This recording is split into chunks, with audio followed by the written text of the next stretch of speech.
শিক্ষা সংক্রান্ত গুরুত্বপূর্ণ আপডেট পেতে অবশ্যই চ্যানেলটিকে সাবস্ক্রাইব করুন, পাশে থাকা বেল আইকনটিতে অবশ্যই ক্লিক করুন।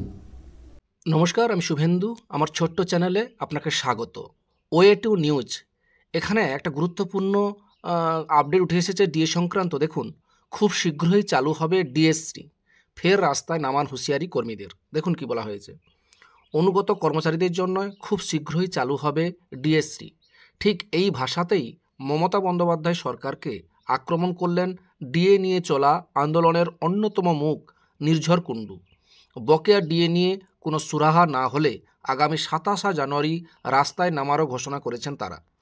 অন্য এক আন্দোলনকারী ভাস্কর ঘোষ বলেন, এই রাজ্যের একটি মহল থেকে যে রটানো হচ্ছিল যে কেন্দ্রীয় সরকার বেতন কমিশন তুলে দেবে, সবটাই তাহলে ভয় দেখানো। এই একটি আপডেট উঠে এসেছে, সেটাই আপনাদের সঙ্গে শেয়ার করলাম।